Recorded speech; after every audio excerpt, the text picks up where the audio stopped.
Be me, 20 years old, second year economics major, sitting in Econ 301 intermediate microeconomics massive lecture hall with maybe 200 students. Professor droning on about labor market economics and wage determination, barely paying attention because I already know where this is going. He's going to gloss over the systematic discrimination that keeps women earning less than men. Same story every time. These older male professors just refuse to acknowledge institutional sexism. I've been waiting all semester for him to bring up wage gaps so I can finally say something, not the type to just sit back and let misinformation slide. Grew up in a household where we actually talked about these issues, where critical thinking mattered. My mother worked her entire life and made less than men in her field, watched her struggle with that reality. Spent my teenage years reading everything I could about economic inequality, women's issues, structural discrimination, not some shallow activist who just repeats slogans. I actually understand the economics behind gender inequality. Professor finally gets to the section on wage differentials. Here we go. He starts explaining human capital theory, education, experience, occupational choice, classic neoclassical economics framework that conveniently ignores discrimination. My blood is already starting to simmer, and he mentions the pay gap almost as an afterthought, like it's just some statistical quirk that needs explaining away. Says something about how raw wage gaps don't account for various factors. I can feel my jaw clenching, raise my hand immediately. Professor looks surprised, probably because I haven't said much in class before, not because I don't have opinions, just been waiting for the right moment. He calls on me. I start explaining how the gender pay gap is a documented reality. Women earn significantly less than men. Mention the 77 cents figure, how it's been consistent across studies. My voice is steady, confident, because I know I'm right about this. I've been reading about this issue since high school, written papers on it. Some of the other students are nodding along. Feel like I'm finally contributing something meaningful to this class. Professor does that condescending thing where he smiles and says, "That's an interesting point, but it's more complicated than that." Of course it's more complicated. Everything is always more complicated when it comes to acknowledging discrimination. I push back, explain that this isn't just about individual choices, it's about systemic barriers. Women are pushed into lower paying fields, face discrimination in hiring and promotion, deal with motherhood penalties. This is documented, this is real, this is happening. Professor nods but then moves on with his lecture. It feels like a dismissal. I'm sitting there frustrated because once again the institutional reality of sexism gets swept under the rug. Class continues. I'm barely listening now, just thinking about all the counter-arguments I should have made. Then some guy in the back raises his hand. Professor calls on him. I glance back. It's this guy I've seen around campus, always sits in the back with his laptop. He starts asking questions about the pay gap statistics. His tone is measured, calm, almost annoyingly polite. He's asking about methodology, about controls, about what variables are being considered. Something about the way he's asking makes my stomach tighten. This feels like it's directed at me, even though he's technically addressing the professor. Professor seems almost relieved, like finally someone is asking the right questions. The guy continues, says he's been looking at Department of Labor statistics. Starts citing specific studies, talking about how when you control for hours worked, occupation, experience, education, the gap shrinks significantly. I feel my face getting hot. This is the standard dismissive argument, the one that tries to explain away. Discrimination. Raise my hand again, don't even wait to be called on. Interrupt to say that those controls don't eliminate discrimination. They just describe the mechanisms through which discrimination operates. My voice comes out sharper than I intended. Some students turn to look at me. The guy in the back, he just calmly responds. Says, "That's an interesting theoretical point, but we need to look at the actual data."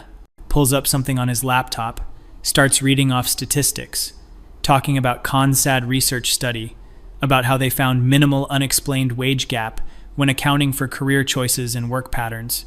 I counter that women's career choices aren't made in a vacuum.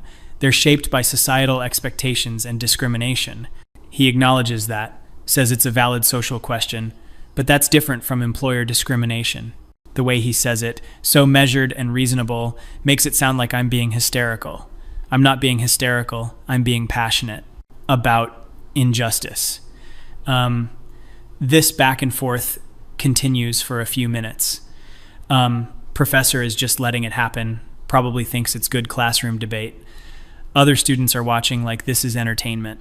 I bring up the fact that women are penalized for negotiating, face hostile work environments, deal with sexual harassment.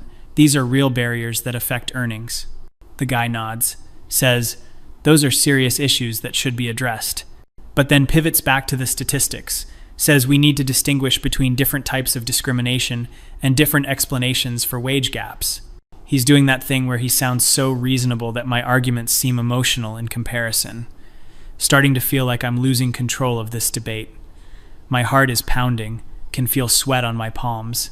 He starts pulling up more data, reading from what he says is the Bureau of Labor Statistics, talking about how single, childless women in urban areas actually out-earn their male counterparts in some.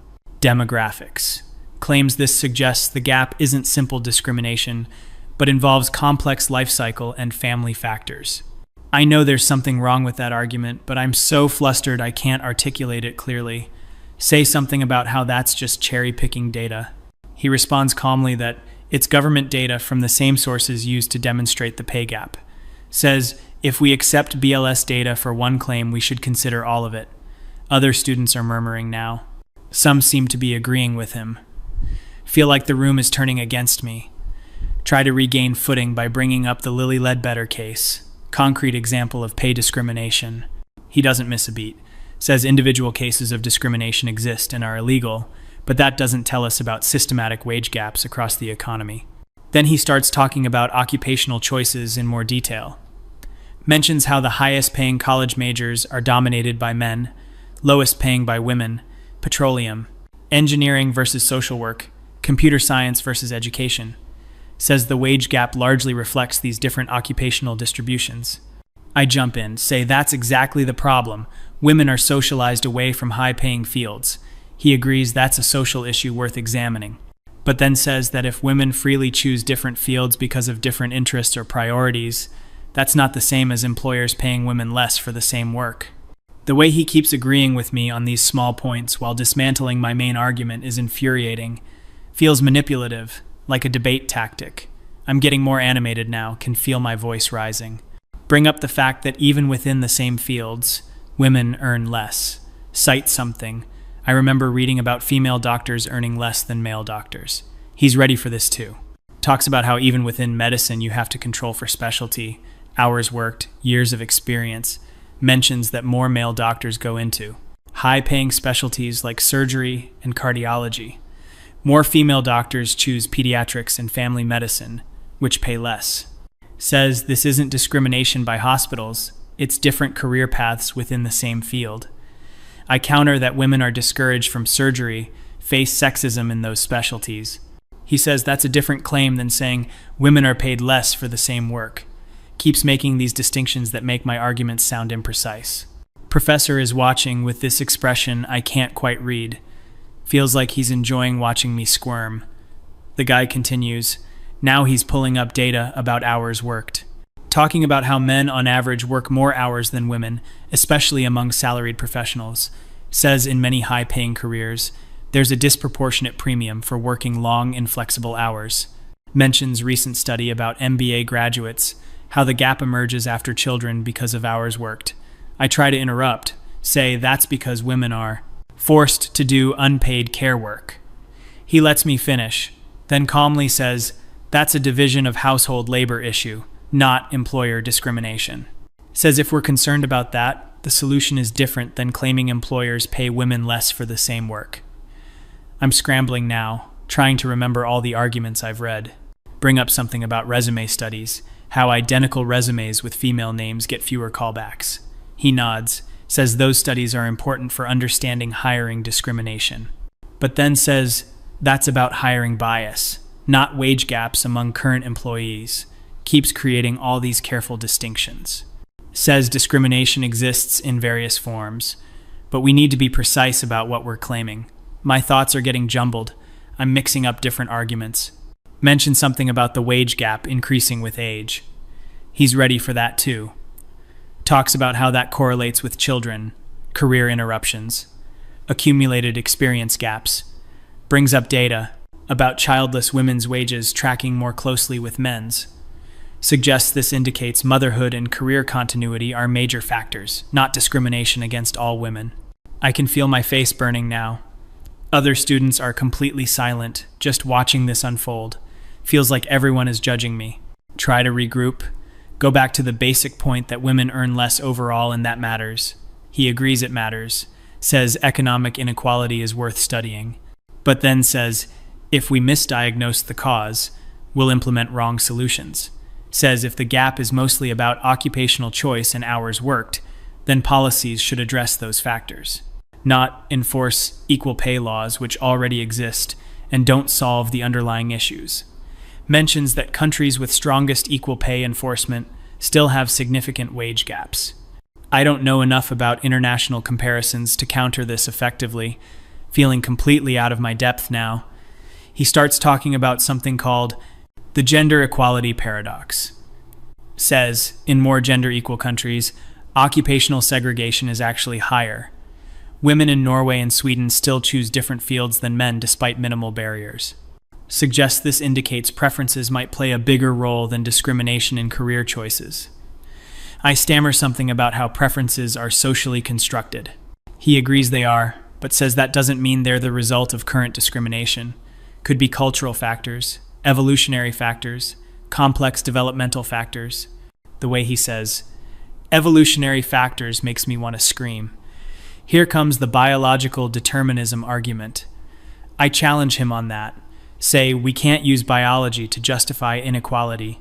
He clarifies he's not justifying anything, just explaining that wage gaps might have multiple causes. Says, understanding real causes is necessary for effective policy. My hands are shaking now. I've gone from feeling confident to feeling completely dismantled. Try one. More time. Bring up the World Economic Forum's data on the global gender gap. He's familiar with that too. Talks about how their wage gap calculations have been criticized for methodology. Mentions they don't adequately control for occupations and hours. Says even their own data shows the gap is smallest in economic participation and largest in political representation. Suggests this indicates different types of inequality require different explanations. I'm out of ammunition. Every single point I've raised, he's had a response ready. Not just opinions, but data, studies, statistics. He's clearly spent time researching this extensively. Meanwhile, I've been relying on things I've read in articles, heard in conversations, assumed were true. The confident feeling I had at the start of class has completely evaporated. Now I just feel exposed, like everyone can see I didn't actually know what I was talking about. Professor finally steps in, says this has been an interesting discussion, suggests we need to wrap up and move on with the lecture. I'm relieved it's ending, but also humiliated that the professor had to rescue me. The guy in the back just nods, closes his laptop, done with the conversation. He doesn't even look smug or triumphant, which somehow makes it worse. If he were gloating, I could dismiss him as an asshole. But he was calm and factual the entire time, which makes me look like the unreasonable one. Rest of the class proceeds, but I can't focus. My mind is replaying every moment of that debate, thinking of all the things I should have said, better arguments I could have made. But honestly, I don't know if I have better arguments. Everything I thought I knew suddenly feels shaky. The statistics I've been citing for years, are they actually misleading? Have I been oversimplifying a complex issue? No, that can't be right. I know women face discrimination. I've experienced it myself, heard stories from countless women, but something about the way he presented all that data, I couldn't refute it. I didn't have the specific knowledge to counter his specific claims. Class finally ends. I pack up my stuff quickly. Want to get out before anyone tries to talk to me about what just happened. Can feel people looking at me as I leave. Walk quickly down the lecture hall steps, push through the doors, find a bathroom, lock myself in a stall. Just sit there for a few minutes trying to process what happened.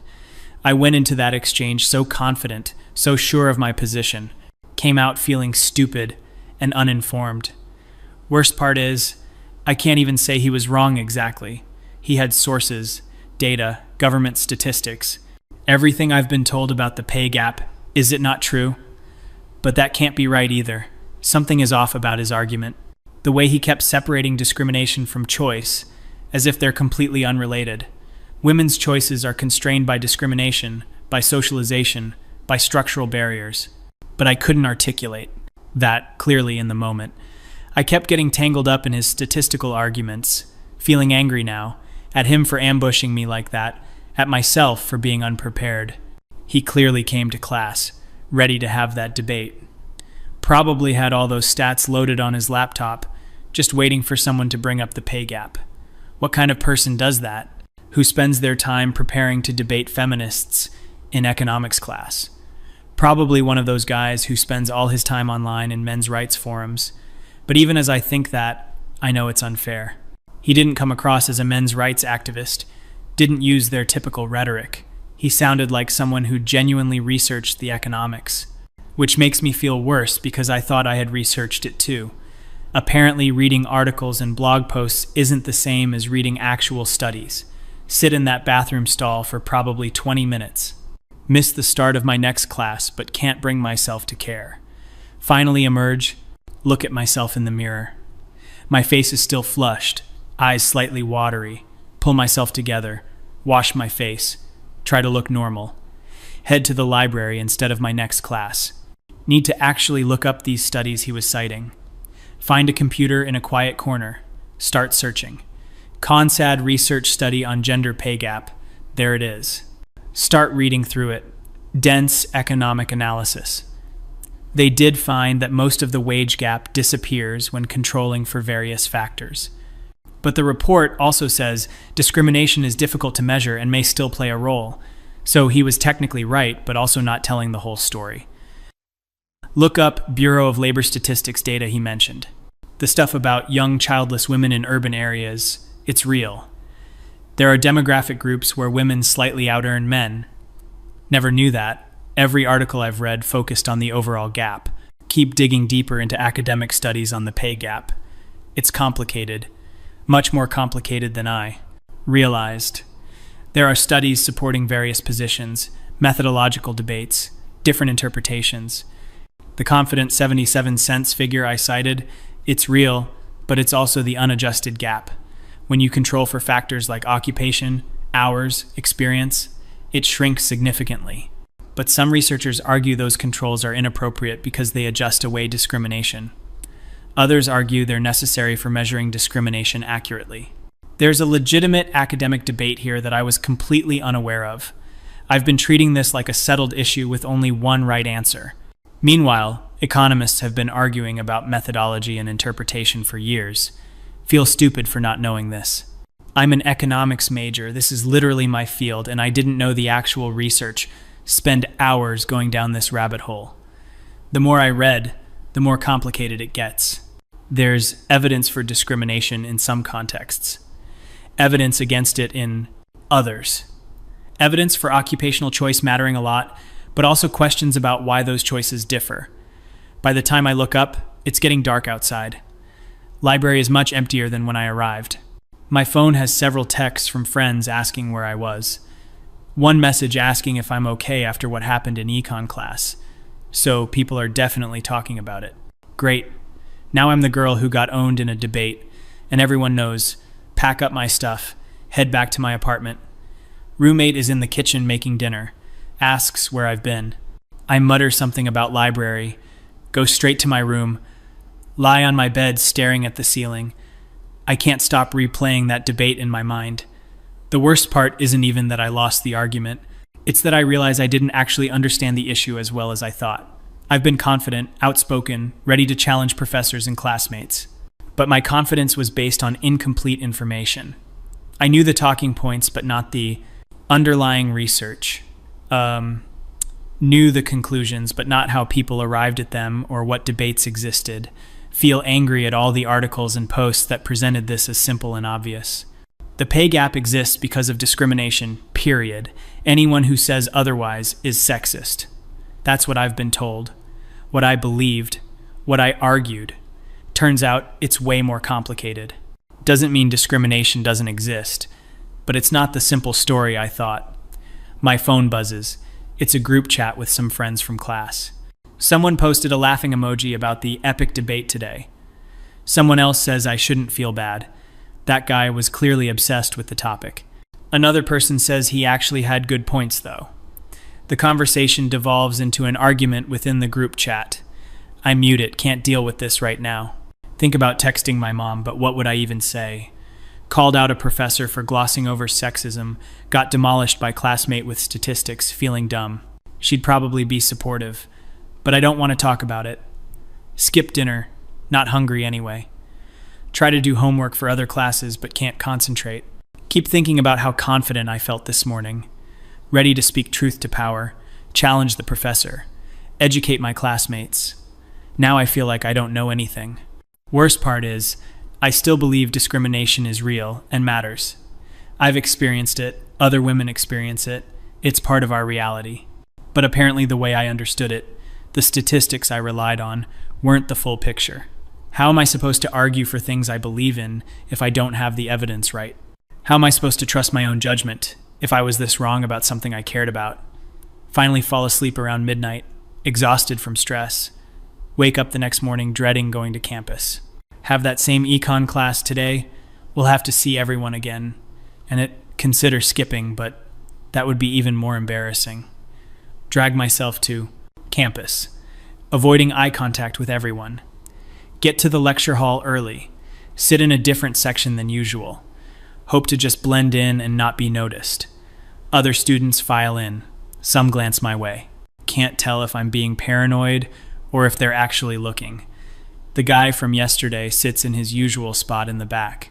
Doesn't even look in my direction, just sets up his laptop like normal.